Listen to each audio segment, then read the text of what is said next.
Everyone, இன்னைக்கு நம்ம ஒரு ஸ்டீரியோடைப் பிரேக் பண்ண போகிறோம். அது என்னன்னா அபவுட் பாசிட்டிவிட்டி. ஸோ பாசிட்டிவிட்டி அப்படிங்கிறது ஒரு சுச்சுவேஷனை நம்ம எவ்வளோ பெட்டராக ஹேண்டில் பண்ணுறோம் அப்படிங்கிறது தான் இருக்கே தவிர, பாசிட்டிவிட்டினா எப்போவுமே நம்ம ஹாப்பியாகவே இருக்கிறது, சந்தோஷமாக இருக்கிறது, நம்ம எதை பற்றியுமே கவலைப்படாமல் இருக்கிறது எல்லாத்தையும் இக்னோர் பண்ணுறது பாசிட்டிவிட்டி கிடையாது. ஸோ உங்களுக்கு முன்னாடி ஒரு ப்ராப்ளம் வருது, ஒரு சிச்சுவேஷன் வருது அப்படின்னா, அந்த சிச்சுவேஷனை ஹேண்டில் பண்ணி ஃபேஸ் பண்ணி அந்த சிச்சுவேஷன் கொடுக்குற எமோஷன்ஸை அக்செப்ட் பண்ணிவிட்டு அதுக்கப்புறம் அதில் கரெக்டான ஒரு முடிவை எடுக்கிறது, அதுதான் ஒரு ப்ராப்பரான அப்ரோச். அதுதான் எல்லாத்துக்குமே, உங்களுக்கும் உங்கள் சுற்றி இருக்கிறவங்களுக்குமே பெனிஃபிஷியலாக இருக்கிறது.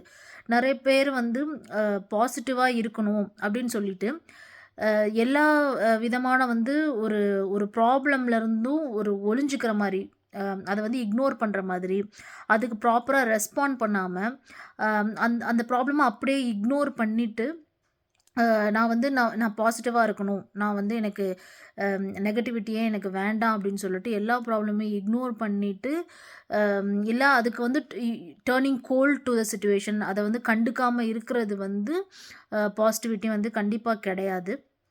பாசிட்டிவிட்டிங்கிறது ஒரு சிச்சுவேஷன், என்ன ஒரு கடினமான ஒரு சூழ்நிலை நமக்கு வந்தாலுமே அதில் இருக்கிற நல்ல விஷயங்களை பார்த்துட்டு, பட் அந்த சிச்சுவேஷன் கண்டிப்பாக நம்மளை அஃபெக்ட் பண்ணும். அந்த அஃபெக்ட் பண்ணுற எமோஷன்ஸை நம்ம அக்செப்ட் பண்ணிவிட்டு அதை ப்ராசஸ் பண்ணணும்.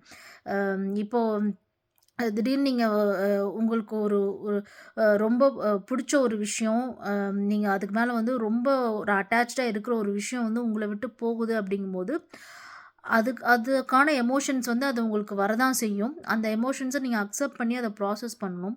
அதை விட்டுட்டு நான் அதை நான் பாசிட்டிவாக இருக்கணும்னு சொல்லிட்டு அதை கம்ப்ளீட்டாக அந்த அந்த அந்த எமோஷனை அப்படியே இக்னோர் பண்ணிவிட்டு நீங்கள் அதாவது டைவர்ட் பண்ணுறேன்னு வேறு ஏதோ ஒரு விஷயத்தில் நீங்கள் ஃபோக்கஸ் பண்ணும்போது என்ன ஆகும்னா, அந்த எமோஷன் உள்ளே அப்படியே சப்ரஸ் ஆகி அதை நீங்கள் ப்ராப்பராக எக்ஸிபிட் பண்ணாதனால அது என்னைக்காவது ஒரு நாள் வெளியில் வரும். இல்லைனா அது ஒரு ஒரு ஒரு ஆறாத ஒரு வூண்டு மாதிரி அது உள்ளேயே இருக்கும். அது கிடையாது. ஸோ என்ன ஒரு இது வந்தாலுமே, என்ன சிச்சுவேஷன் வந்தாலுமே you have to face it and you have to இப்போ ஒரு சோகமான ஒரு சூழ்நிலை இருந்தாலுமே அந்த சோகத்தில் நீங்கள் கொஞ்சம் நேரம் இருந்து அதை அனுபவித்து அதுலேருந்து ரியலைஸ் பண்ணி அதிலேருந்து கம்ப்ளீட்டாக கடந்து வர்றது தான் உங்களுக்கும் உங்களை சுற்றி இருக்கவங்களுமே ஹெல்ப் ஆகுமே தவிர, அதை கம்ப்ளீட்டாக இக்னோர் பண்ணுறது கண்டிப்பாக ஹெல்ப் ஆகாது.